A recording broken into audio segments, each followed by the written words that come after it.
Estaba de pie frente al control de migraciones del Aeropuerto Internacional Jorge Chávez a las 2 de la madrugada. A mi alrededor, un silencio abrumador, solo interrumpido por el siseo del aire acondicionado y el golpeteo frenético de mi propio corazón, que amenazaba con salirse de mi pecho. En mis manos, aferraba 3 pasaportes de color oscuro, empapados en sudor. Esos documentos, que antes representaban nuestra identidad, ahora se habían convertido en fichas inútiles, en la prueba irrefutable de que no había lugar para nosotros en este mundo. Miré de reojo a Mariam, mi esposa, que intentaba acunar con todas sus fuerzas a Salamá, nuestra hija de 5 años, profundamente dormida. El rostro de Mariam estaba pálido, sus ojos hundidos en ojeras moradas tras casi 48 horas sin pegar un ojo. Ya había perdido la cuenta de cuántos aeropuertos habíamos pisado, de cuántas veces nos habían rechazado. Antes de que sigas leyendo, por favor, déjame un comentario diciéndome desde qué parte del mundo me escuchas, y no olvides suscribirte, porque la historia de mañana es de esas que simplemente no te puedes perder. Hace unos meses, yo era un ingeniero con un futuro prometedor en Teherán, dueño de una casa bonita, un auto y una vida estable. Pero un día, todo se derrumbó como un castillo de arena, el conflicto y las tormentas de la vida nos obligaron a dejarlo todo atrás. Huimos con los últimos ahorros de nuestra vida y un hilo de esperanza, la esperanza de encontrar una salida. Pero la realidad fue brutal. Intentamos solicitar visas en casi todas partes, incluyendo Europa, Canadá e incluso países vecinos que pensábamos serían más accesibles. Pero cada vez que presentábamos este pasaporte, solo recibíamos miradas frías y el golpe de un sello de goma, una sentencia de rechazo que cerraba una página más de nuestras vidas. Un funcionario de una embajada en Medio Oriente me dijo una vez, con un tono que jamás olvidaré, a gente como ustedes nadie la quiere. Regresen por donde vinieron. Esas palabras fueron como una puñalada en el corazón. Miraba a mi esposa y a mi hija y me preguntaba, ¿qué hemos hecho mal? ¿Por qué este mundo se ha vuelto tan pequeño para nosotros? Nos trataban como a parias, como a una carga, como a elementos peligrosos. Fue entonces cuando decidí usar el último dinero que nos quedaba para comprar boletos de avión al Perú, un país del que no sabíamos absolutamente nada, más allá de haber oído que era un lugar amable y hospitalario. Pero en el fondo de mi alma, en ese momento, no me atrevía a soñar con sonrisas. Solo esperaba que no nos devolvieran al infierno del que acabábamos de escapar. Ahora era nuestro turno. Me acerqué al mostrador sintiéndome como un condenado caminando hacia el patíbulo. Vi a un oficial de migraciones del Perú, con su uniforme impecable. Tomó mis pasaportes, hojeó cada página, deteniéndose en los sellos rojos de rechazo que llenaban casi todos los espacios en blanco. Contuve la respiración, mis manos temblaban tanto que tuve que esconderlas bajo el mostrador. Había preparado un sinfín de explicaciones, estaba listo para suplicar, incluso para arrodillarme si era necesario, porque esta era, de verdad, nuestra última esperanza. Si esta puerta también se cerraba, no sabía qué sería del futuro de Mariam y Salamá. El oficial levantó la cabeza y me miró fijamente a los ojos. Su mirada se detuvo en la mía por lo que pareció una hora entera. Intenté mantener la calma, pero en mi mente se repetían las imágenes de los policías de otros aeropuertos gritándome en la cara. Él, simplemente, preguntó, ¿vienen de turismo? Con una voz temblorosa, respondí, sí, de turismo. Yo sabía que él sabía. Sabía que había visto las anomalías en mis documentos. Pero entonces, ocurrió lo inesperado. No hizo más preguntas, no llamó a la policía para llevarnos a una sala de interrogatorios. En su lugar, con un gesto firme y decidido, estampó un sello en el pasaporte. El sonido, un pum, seco y resonante, fue el más hermoso que había escuchado en mi vida. Levantó la vista y, con una sonrisa genuina y amable, dijo, «Bienvenidos al Perú». En ese preciso instante, sentí que las lágrimas se agolpaban en mis ojos. Fue como si, después de estar hundiéndome lentamente en el agua, una mano me hubiera agarrado y me hubiera sacado a la superficie para volver a respirar. Recogí los pasaportes a toda prisa, balbuceando un gracias casi inaudible. Mariam me miró, y en sus ojos vi brillar un destello de esperanza por primera vez en semanas. Cruzamos el control de seguridad con una sensación indescriptible, una mezcla de alivio, como si nos hubieran quitado un peso de encima, y una punzante ansiedad. ¿Sería esto un sueño? Sin embargo, mientras nos dirigíamos a la cinta de equipaje, lo que vi en el vestíbulo de llegadas me dejaría aún más asombrado. Esto era Lima, una ciudad vibrante que nunca duerme. Pero en mis primeras 24 horas fuera de ese aeropuerto, no solo vería rascacielos y luces de neón, sino algo que las autoproclamadas potencias desarrolladas jamás nos habían ofrecido. Al cruzar las puertas automáticas del aeropuerto, lo primero que nos golpeó fue el aire húmedo y denso de Lima, cargado con un olor a tierra mojada y a sal del Pacífico, completamente distinto al frío cortante de la Europa que acabábamos de dejar. Las luces de los carteles publicitarios y el lejano estruendo de las bocinas me dejaron aturdido por un momento.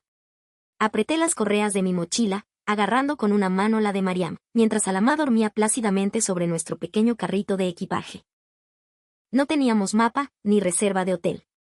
Lo único que poseíamos era la dirección de un hostal barato en un barrio bullicioso de Lima que había apuntado a escondidas en un trozo de papel antes de perder la conexión a internet. Intenté buscar un taxi, pero el miedo me atenazaba. Había leído que a los turistas aquí a menudo les cobraban de más, especialmente a aquellos con aspecto desorientado y con pasaportes de países problemáticos como el nuestro. Me arriesgué y me acerqué a un taxi. El conductor era un hombre de mediana edad, de complexión robusta. Llevaba una camisa de flores colorida y una sonrisa tan amplia que casi se le veían todas las muelas. Su inglés era muy limitado, pero se esforzó por comunicarse. ¿A dónde, jefe? ¿Centro de Lima? Ya, suba nomás. Con una agilidad sorprendente, nos ayudó a cargar el equipaje en la maletera, sin que yo siquiera se lo pidiera. Durante el trayecto, el auto se deslizó a toda velocidad por la carretera. Yo permanecía en silencio, con la mirada pegada a la ventanilla, observando los edificios que se alzaban contra el cielo anaranjado del amanecer. Mariam apoyó la cabeza en mi hombro y susurró, «Reza, ¿de verdad estaremos a salvo?» No respondí, solo le apreté la mano con más fuerza. En mi mente, seguían apareciendo las imágenes de los policías en otros países, tratando de confiscarnos los pasaportes y llamándonos la basura de la sociedad. Temía que la amabilidad que estábamos presenciando fuera solo una ilusión, una estrategia comercial para exprimirnos hasta el último centavo. Cuando el auto llegó al bullicioso barrio, el ambiente cambió por completo. Callejones estrechos repletos de puestos de comida ambulante. Los comerciantes ya comenzaban a instalar sus tenderetes. El aroma de los desayunos, de platos que no conocía, impregnaba el aire. Le pregunté al conductor cuánto era. Señaló el taxímetro, que marcaba una cifra mucho más baja de lo que yo esperaba. Le entregué el dinero con vacilación, pero él me devolvió hasta el último sol devuelto, e incluso nos indicó el camino al hostal. Siga nomás por ese jironcito, ahí llega. Suerte, causa. Se despidió con la mano. En su rostro, esa sonrisa que empezaba a sentir que quizás, solo quizás, era sincera. Arrastramos nuestro equipaje por el callejón angosto hasta que encontramos el hostal. Era una casona antigua, sin lujos. Pero para nosotros, en ese momento, era nuestra última fortaleza. La recepcionista era una chica joven con cara de sueño. Tomó nuestros pasaportes, los miró y luego nos miró a los tres. Mi corazón volvió a latir con fuerza, temiendo que dijera que no aceptaban iraníes, como nos había pasado en hoteles de otras ciudades. Pero en lugar de eso, le sonrió a Salamá, que acababa de despertar, y le ofreció un pequeño pan. Un pancito para la nena, dijo simplemente, antes de entregarnos la llave de la habitación. Cuando entramos en el pequeño cuarto, que apenas contenía una cama y un ventilador viejo, Mariam se derrumbó sobre el colchón y comenzó a llorar. No eran lágrimas de dolor, sino la liberación de meses de emociones reprimidas. Me acerqué y la abracé. Salamá se unió, acurrucándose entre nosotros. Los tres, sentados en esa cama de madera dura, en esa habitación sofocante sin aire acondicionado, sentimos una calidez extraña. Era la primera vez en mucho tiempo que sentía que no teníamos que huir de nadie, al menos por las próximas horas. Sin embargo, la paz siempre es efímera. Justo cuando estaba a punto de quedarme dormido, la mano de Salamá tocó mi brazo. Ardía como el fuego. Me desperté de un salto y la vi convulsionando, luchando por respirar, su rostro comenzando a ponerse azul. Mariam gritó aterrorizada, «Reza, salva a nuestra hija». ¿Qué le pasa a Salamá? La esperanza que acababa de nacer se hizo añicos en un instante. No teníamos seguro médico, ni dinero suficiente para cubrir costosos tratamientos. Y lo más importante, en esta ciudad caótica, no conocíamos a nadie. Abracé el cuerpo flácido de mi hija y bajé corriendo las escaleras, rogándole a un Dios en el que casi había dejado de creer. Por favor, ayúdame. Salí disparado a la entrada del callejón, en medio del torbellino de gente que comenzaba su día. Grité con todas mis fuerzas, ayuda, mi hija se muere, pero nadie parecía entender mi idioma. La gente se detenía, mirándome con curiosidad. Sentí que me hundía de nuevo en el agua, pero esta vez era más oscuro y aterrador que nunca, porque la vida de mi hija pendía de un hilo. Justo cuando estaba a punto de rendirme, unas manos callosas por el trabajo duro me agarraron por los hombros. Pertenecían a una anciana que vendía desayuno en la calle. Su piel estaba curtida por años de esfuerzo. No hablaba ni una palabra de inglés, pero sus ojos estaban llenos de espanto y empatía. Se giró hacia la gente, gritando algo en un español que no entendí, y luego volvió a agarrarme del brazo, tratando de calmarme. En ese momento, un taxi verde frenó en seco frente a nosotros. Era un chico joven, parecía que acababa de empezar su turno. Saltó del auto y corrió hacia mí. La anciana señaló a Salamá, que ahora temblaba por completo, con los labios morados. El taxista no dudó ni un segundo. Me ayudó a subir a Salamá al auto y le gritó a Mariam que subiera rápido. Abracé a mi hija, rezando a todos los dioses que podía recordar. El pequeño taxi se lanzó a toda velocidad por las calles cada vez más congestionadas. El rugido del motor se mezclaba con el sonido incesante de la bocina que el conductor no dejaba de tocar. Miré por el espejo retrovisor y vi su rostro, tenso y concentrado. Se colaba por los huecos entre las combis y los autos para llevarnos al hospital más cercano lo más rápido posible. En ese instante, recordé una escena de hacía unos meses en una gran ciudad europea. Salamá se había caído en una estación de tren y sangraba profusamente. La gente pasaba a nuestro lado como si fuéramos invisibles. Algunos miraban nuestra ropa sucia con asco. Nadie se detuvo, nadie ofreció ayuda. Pero aquí, en esta ciudad calurosa y ruidosa, un completo desconocido, cuyo nombre ni siquiera sabía, conducía como un loco para salvar a mi hija, sin siquiera preguntar si tenía dinero para pagarle. Unos minutos después, el taxi se detuvo frente a la puerta de emergencias de un hospital público. El conductor corrió hacia adentro, gritando para llamar a las enfermeras. En segundos, una camilla salió rodando. Las enfermeras de blanco se hicieron cargo de Salamá. Intenté seguirlas, pero una de ellas me detuvo, indicándome que esperara afuera. Miré a mi alrededor, la sala de espera estaba abarrotada de gente. Me desplomé en una silla de plástico junto a Mariam, que lloraba temblando. Miré mis manos, que aún no dejaban de temblar, y de repente recordé que no había pagado el taxi. Me levanté de un salto y corrí hacia la puerta del hospital. El taxista estaba de pie junto a su auto. Saqué los pocos billetes que me quedaban en el bolsillo y se los ofrecí, pero él negó con la mano. Hizo un gesto, como diciendo, no te preocupes, entra a ver a tu hija. Me quedé paralizado, intentando meterle el dinero en la mano, pero él se mantuvo firme. Solo asintió con la cabeza, me dijo, fuerza, no más, y levantó el pulgar. Las lágrimas que había contenido toda la noche finalmente brotaron, recorriendo mis mejillas. Vi cómo su taxi se perdía entre el tráfico, y una calidez indescriptible inundó mi corazón. Esto era lo que había descubierto en mis primeras 24 horas aquí.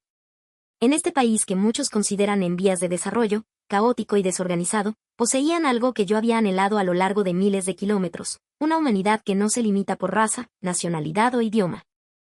Regresé al hospital con un estado de ánimo completamente diferente. Mi ira contra el mundo, mi odio hacia aquellos que nos habían rechazado, comenzó a disiparse. Empecé a entender por qué la gente llamaba a esta una ciudad hospitalaria y amigable. No se trataba solo de una sonrisa en la cara, sino de una sonrisa que nacía del corazón de extraños dispuestos a ayudar cuando éramos más vulnerables. Mis primeras 24 horas en el Perú no solo nos habían dado un refugio, sino que habían sacudido mi creencia de que el mundo era un lugar inherentemente cruel con nosotros. Me acerqué a Mariam, que esperaba fuera de la sala de emergencias. Me miró con ojos interrogantes. Me senté a su lado y le dije en voz baja, ella va a estar bien, Mariam. Este lugar es realmente diferente a cualquier otro en el que hemos estado. Nos tomamos de la mano, escuchando el llamado de las enfermeras y el olor a desinfectante. Pero ese olor me hizo sentir más seguro que nunca.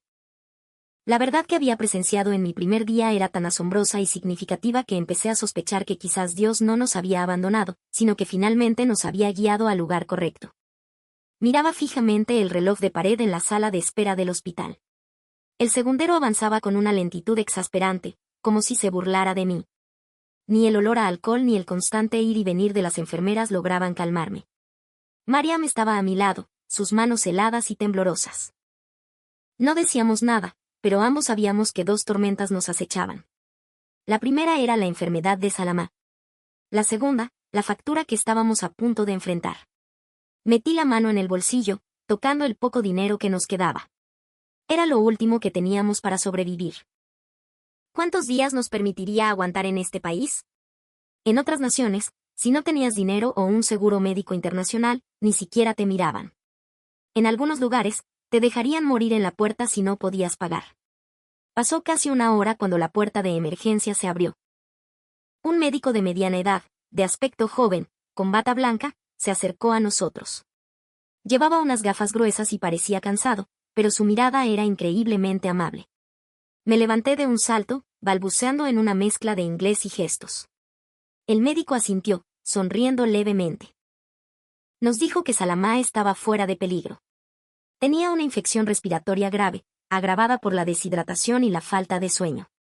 Dijo que tuvimos mucha suerte de llegar a tiempo, un poco más y sus pulmones podrían haber colapsado. Sentí como si me quitaran un peso de encima, pero inmediatamente, la ansiedad por el dinero volvió a atenazarme. Reuní todo mi coraje y le pregunté directamente, «Doctor, ¿cuánto será el costo total del tratamiento?» El médico me miró, y quizás vio en mis ojos la desesperación de un padre. No respondió con una cifra. En su lugar, me preguntó, ¿de dónde vienen? Cuando le dije que éramos de Irán y que buscábamos seguridad, el médico guardó silencio por un momento y luego me dio una palmada en el hombro.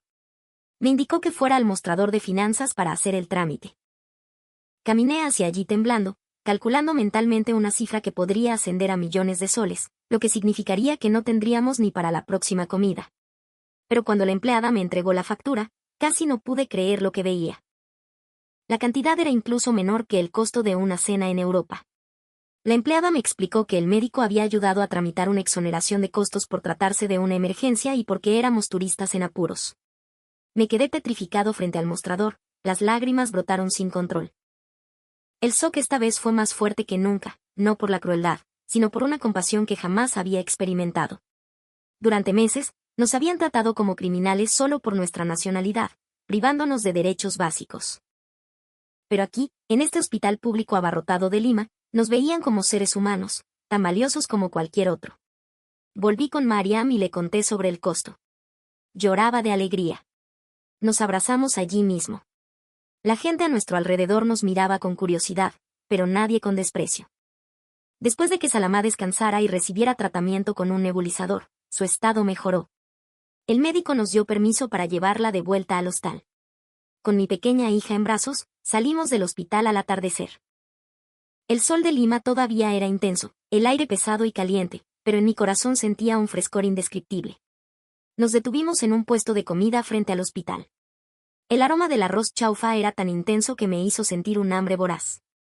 Pedí 2 porciones sencillas. La dueña, una señora de aspecto amable, al ver a Salamá recién salida del hospital, no solo nos sirvió porciones más grandes, sino que también nos regaló un huevo frito y un plato de caldo de gallina caliente.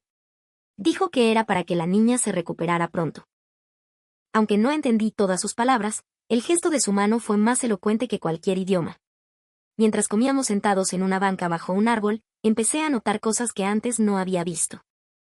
Lima, que al principio me pareció un caos desordenado, con sus combis viejas echando humo negro, motos en sentido contrario y cables eléctricos enredados sobre nuestras cabezas, ocultaba sonrisas y una disposición a ayudar. Vi a jóvenes ceder su asiento a los ancianos, a motociclistas ayudar a empujar un auto sin gasolina. Vi a extraños mirándonos con amabilidad, no con asco. Estas primeras 24 horas habían puesto mi mundo de cabeza. Las potencias a las que aspirábamos a llegar tenían orden y reglas estrictas, pero carecían del alma para acoger a vagabundos sin hogar como nosotros. Sin embargo, justo cuando empezaba a sentir que este podría ser el paraíso que buscaba, otro lado de la realidad se presentó sigilosamente. Nuestra visa de turista tenía los días contados, el dinero en mi billetera se agotaba y aún no teníamos un plan. Entendí que la bondad de los peruanos podía ayudarnos en una emergencia, pero ¿cuánto tiempo podríamos vivir escondidos aquí? Mientras me perdía en estos pensamientos, un hombre misterioso sentado en la mesa de al lado se giró para mirarme. Tenía la piel morena y una mirada que ocultaba algún secreto. Se acercó y me susurró en un inglés con un acento extraño. ¿Estás buscando un lugar para quedarte a largo plazo? Puedo ayudarte, pero tendrás que pagar el precio. Sus palabras me provocaron un escalofrío. La bondad que acababa de sentir fue reemplazada instantáneamente por la sospecha. ¿Sería este el comienzo de las verdaderas trampas de esta ciudad? Miré al hombre, luego a Mariam y a Salamá, que comían felices sus primeros bocados de arroz chaufa en días. Tenía que tomar una decisión, confiar una vez más en un extraño, o huir antes de que fuera demasiado tarde. Miré fijamente los ojos de aquel hombre desconocido. Mi corazón, de nuevo, latía desbocado por la desconfianza. Llevaba una camisa con una mancha tenue y una gorra que le cubría casi la mitad del rostro. Su sonrisa no se parecía a la de la enfermera o el taxista. Era la sonrisa de alguien que conoce un secreto que yo anhelaba saber. Me llamo Amir, dijo en voz baja, mirando a su alrededor como si temiera que alguien lo escuchara. Soy de Pakistán, llevo 5 años aquí. Te vi en el mostrador del hospital. Sé lo que la gente como nosotros necesita. Gente como nosotros. Esa frase me dolió. Me recordó que, por muy cálida que fuera la bienvenida inicial, seguíamos siendo forasteros, sin un lugar propio, sin voz. Me giré para mirar a Mariam, que limpiaba con ternura la boca de Salamá. Ella no había escuchado a Amir, pero notó la tensión en mi rostro. Amir me pasó un trozo de papel con una dirección garabateada. Si quieres que tu hija duerma en un lugar más seguro que ese hostalucho barato, y quieres saber cómo dejar de preocuparte por el dinero, búscame esta noche. Pero no traigas a la policía, si es que quieres ver el mañana de tu hija. Se levantó y se fue rápidamente, dejándome solo con el papel en la mano. Un torbellino de sentimientos me invadió. Por un lado, la gratitud por la bondad que los peruanos nos habían mostrado, por otro, la cruda realidad, nuestra visa de turista expiraría pronto. Y cuando ese día llegara, la sonrisa del oficial de migraciones podría convertirse en un rostro frío y unas esposas. Decidí no contarle a Mariam lo de Amir de inmediato. No quería cargarla con más preocupaciones.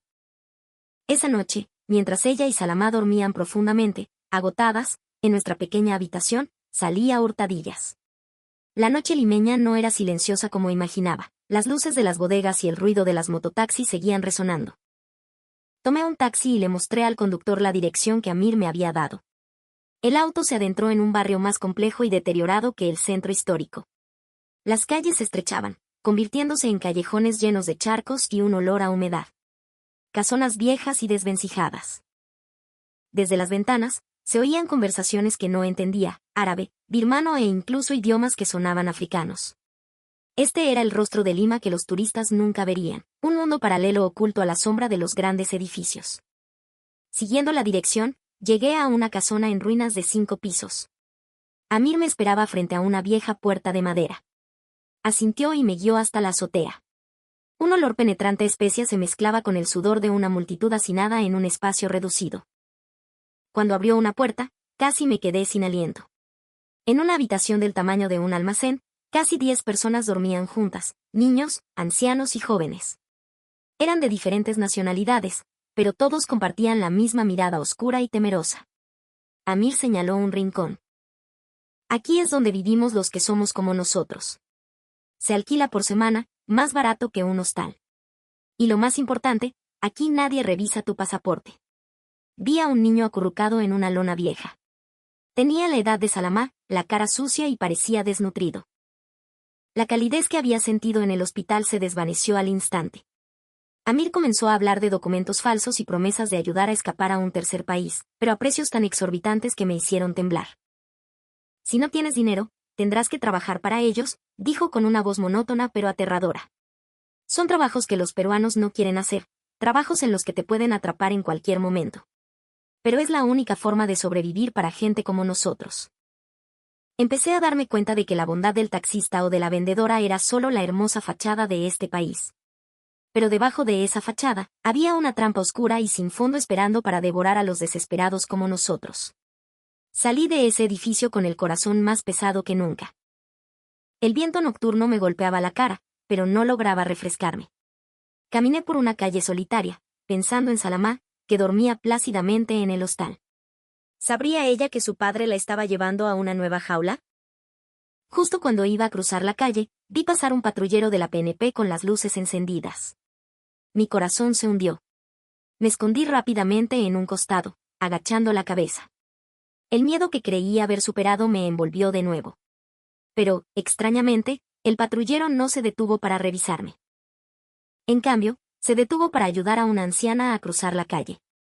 La escena creó un contraste brutal con lo que sentía. Este país estaba lleno de contradicciones, la más pura bondad y la más cruda realidad coexistiendo en el mismo lugar. Me senté en la vereda y empecé a sollozar. Realmente no sabía qué camino tomar, confiar en la bondad de esta gente o arriesgar nuestras vidas para entrar en el mundo clandestino a cambio de una existencia sin garantías. Regresé a la habitación casi al amanecer. Mariam acababa de despertar y me preguntó dónde había estado. Solo pude mentirle diciendo que había salido a caminar. Pero sabía muy bien que mis primeras 24 horas en el Perú habían terminado y una nueva batalla estaba comenzando. Y no tenía idea de cómo ganarla. Miré el sol que comenzaba a salir en el horizonte, dibujando la silueta de Lima. Esta ciudad, que por la mañana le había dado una nueva vida a mi hija, parecía querer robarme el alma por la noche. A la mañana siguiente, la luz del sol se filtraba a través de las viejas cortinas del hostal. Desperté con la sensación de tener una roca pesada en el pecho. La oferta de Amir y la imagen del niño durmiendo en la lona seguían grabadas en mi mente. Vi a Mariam doblando con cuidado la única muda de ropa de Salamá.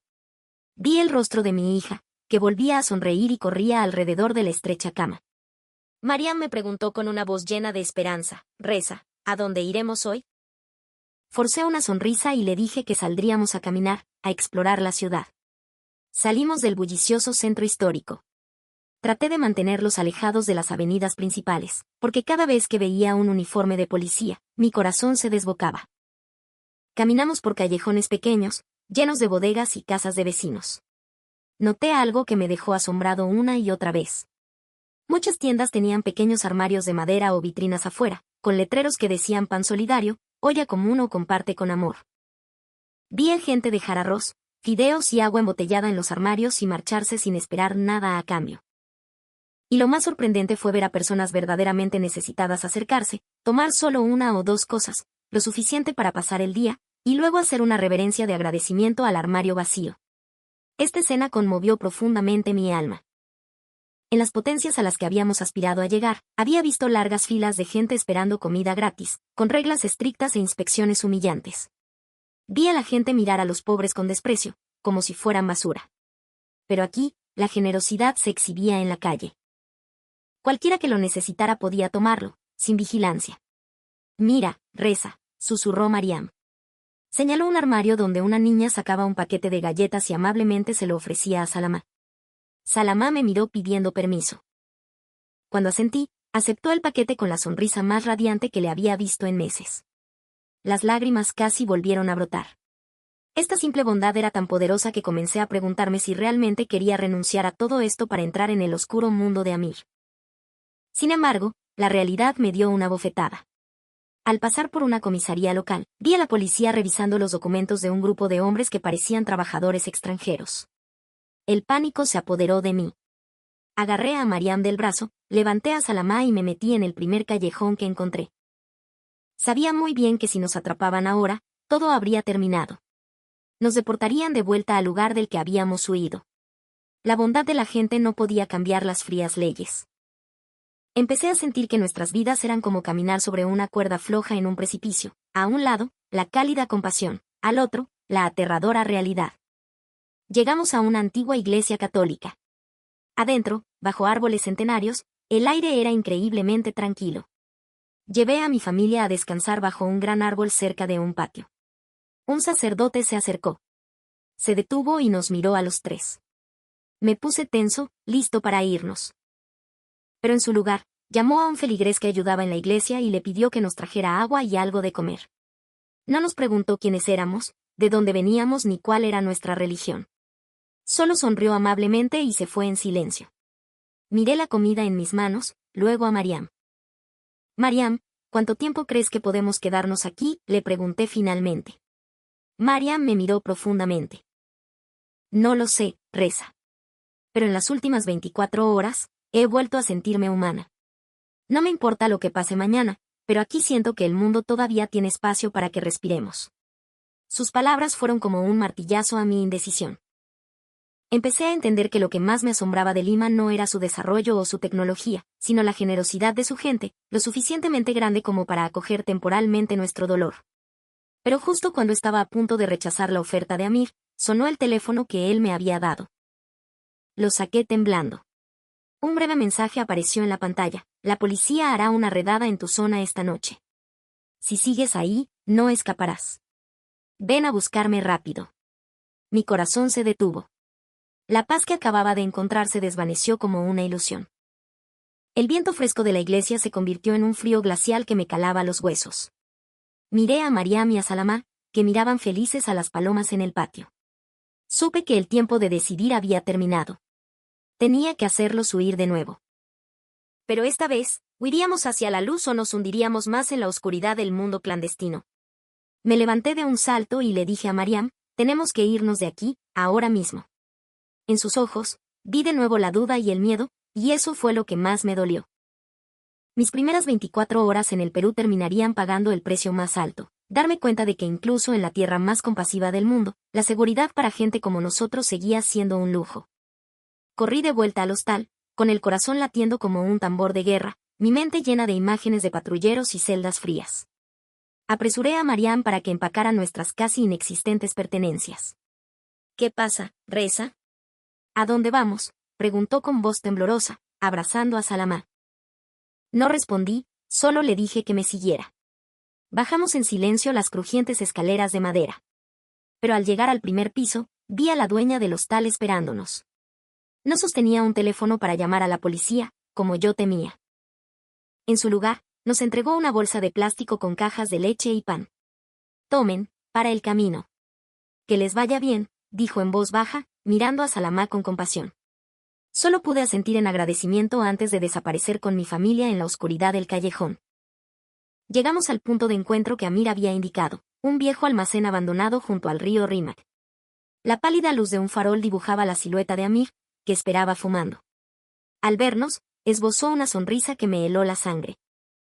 Tomaste la decisión correcta, Reza. ¿Dónde está tu último dinero? Dámelo.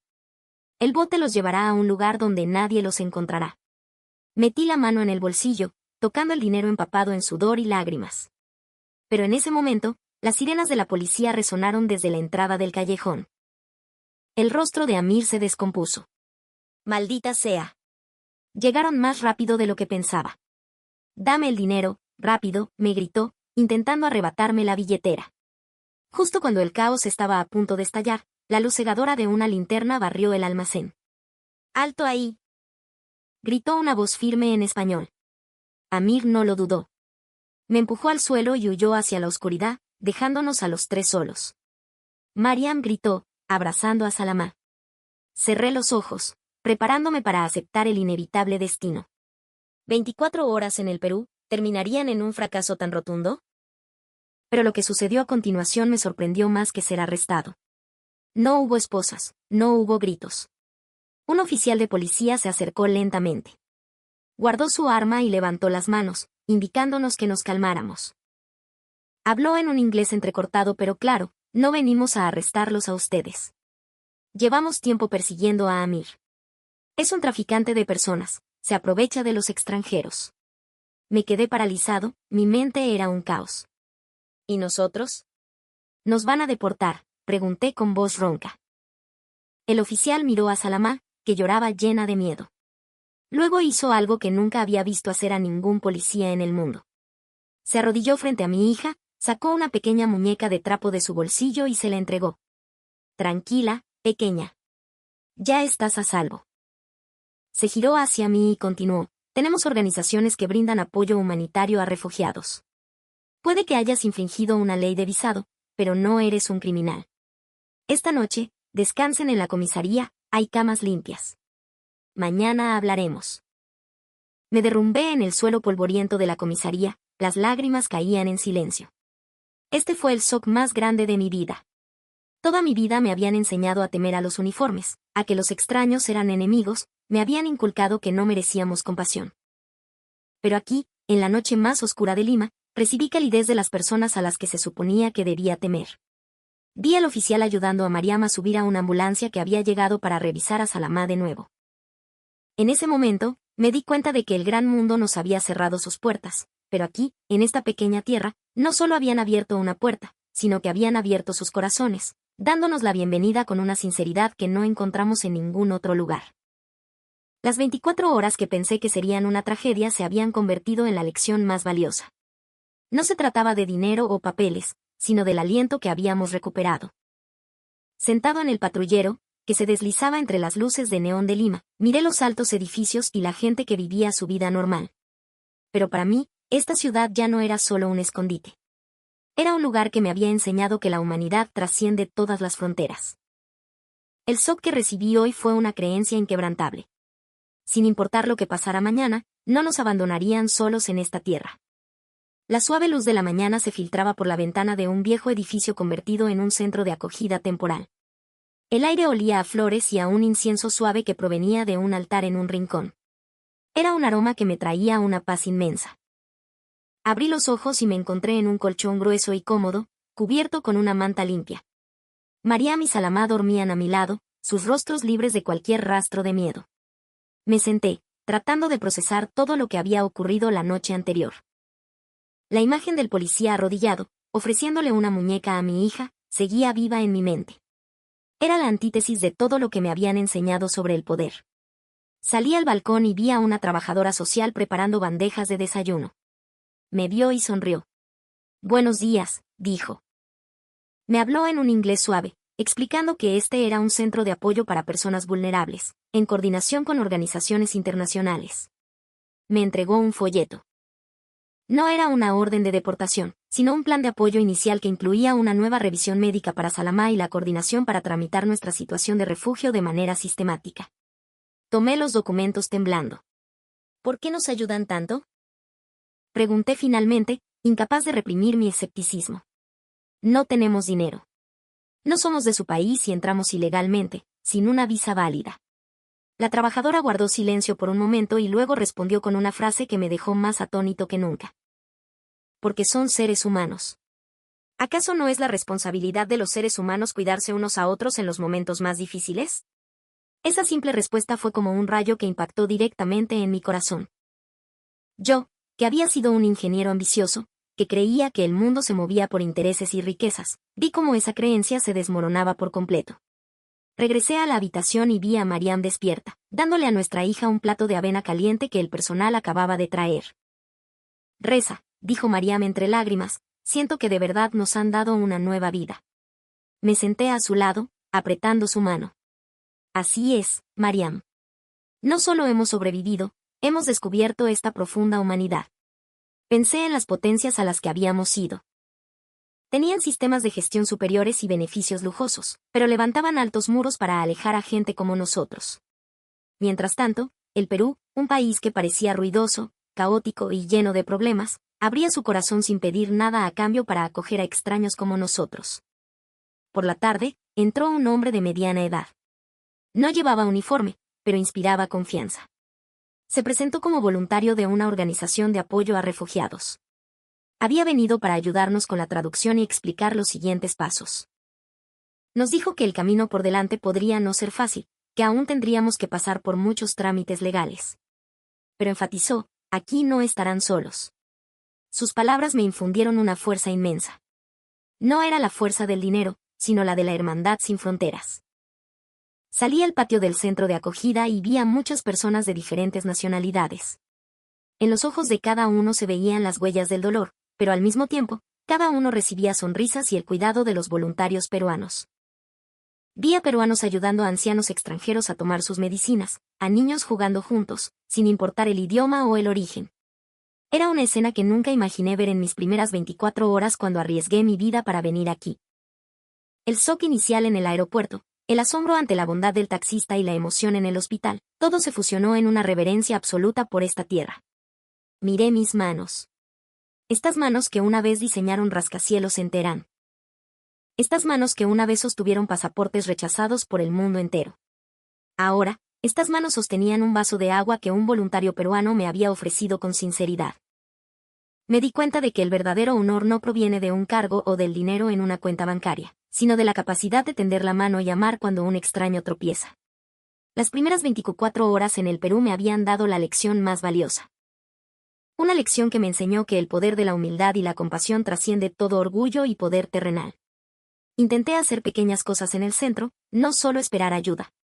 Empecé a usar mis habilidades de ingeniero para arreglar cosas menores, como un grifo que goteaba o un ventilador ruidoso. Mientras arreglaba una conexión eléctrica, me fijé en una anciana encargada de la limpieza llamada Doña Rosa. Siempre tenía una sonrisa cálida, a pesar de lo duro que trabajaba y lo cansada que se veía. Hoy se acercó a mí con una pequeña bolsa de tela. La abrió y me entregó una muñeca de trapo, cosida a mano con esmero. Para la nena, dijo, señalando a Salamá, que jugaba no muy lejos. Tomé la muñeca, sintiendo su suavidad. Sabía que no era algo caro, pero estaba hecha con el corazón. Le pregunté a un voluntario sobre la vida de Doña Rosa y lo que escuché me dejó sin palabras. Doña Rosa tenía ingresos mínimos, vivía de trabajos esporádicos. Vivía sola en un pequeño cuarto alquilado y mantenía a 2 nietos. A pesar de eso, compartía su tiempo y lo poco que tenía para ayudar a quienes ella llamaba sus paisanos en apuros. El shock esta vez fue tan fuerte que sentí una vergüenza indescriptible. Yo, que me había enorgullecido de mis logros y riquezas pasadas, me di cuenta de lo pequeño que era mi corazón en comparación con el de esta anciana. Miré la muñeca de trapo en mi mano y recordé los países que habíamos visitado antes.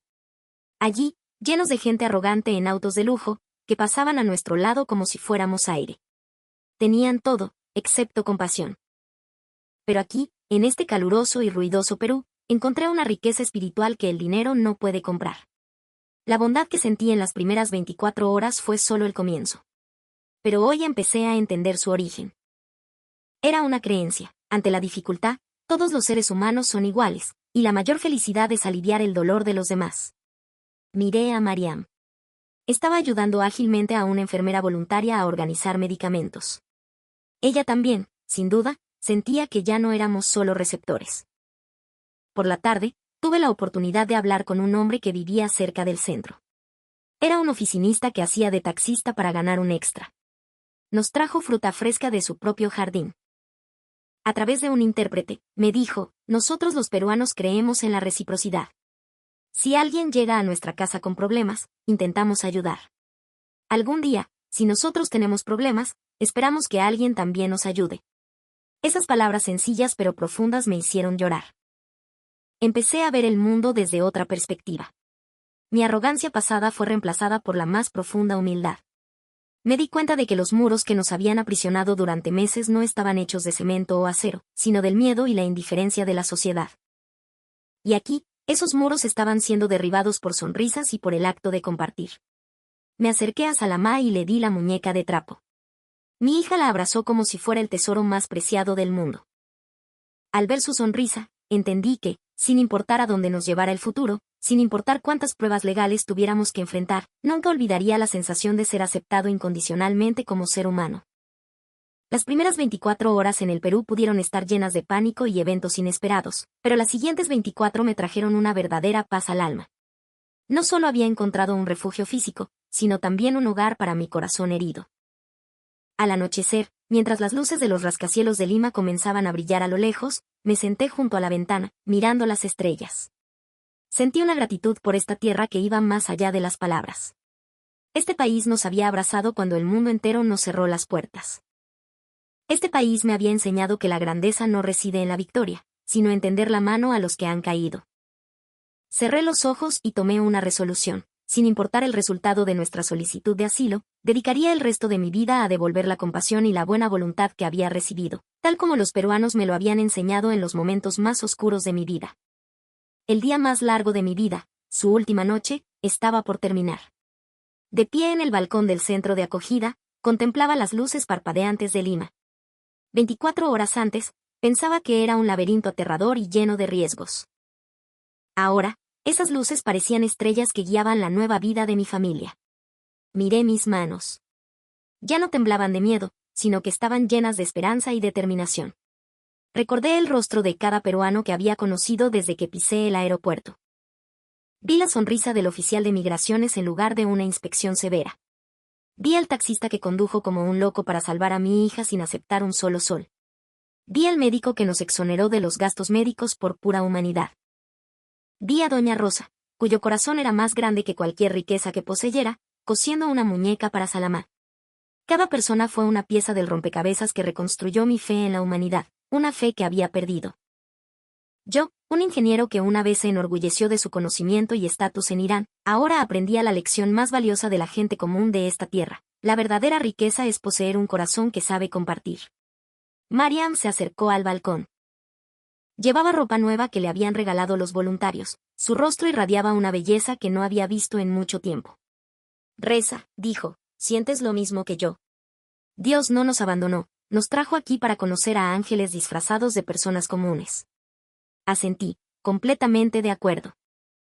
Miramos juntos hacia el horizonte, que comenzaba a teñirse con los primeros rayos del amanecer. Nuestro segundo día en el Perú estaba por comenzar, pero ya no era el inicio de una huida, sino el de una nueva vida. Me di cuenta de lo contradictorio que es el mundo. Las grandes potencias, que lo tienen todo, levantan muros invisibles para alejar a los necesitados. Mientras tanto, el Perú, un país con recursos limitados y muchos problemas, abraza con un corazón sincero a extraños como nosotros. Lo que vi en mis primeras 24 horas en Lima no fue solo supervivencia, fue la luz más brillante de la humanidad que jamás había presenciado. Agradezco cada sonrisa, cada ayuda y cada gesto de buena voluntad hacia mi pequeña familia. Si estás escuchando mi historia ahora y te sientes desesperado, si sientes que el mundo es demasiado cruel, quiero decirte, por favor, no pierdas la esperanza. Porque en algún rincón de este mundo, todavía hay una pequeña tierra. Se llama Perú. Una tierra que no te juzga por tu color de piel, nacionalidad o estatus, sino por tu valor igualitario como ser humano. Usaré el resto de mi vida para devolver la bondad que he recibido, y contaré esta conmovedora historia a todo el mundo, para que todos sepan que la bondad del pueblo peruano es un verdadero milagro en este mundo. Con la más profunda reverencia, me inclino ante esta tierra. No porque no tenga dónde más ir, sino porque este es el primer lugar que me ha hecho sentir, de nuevo, un ser humano. Gracias, Perú, por darnos a mí, a Mariam y a Salamá una nueva vida. Nunca olvidaremos este calor. Estamos listos para seguir adelante en esta hermosa tierra.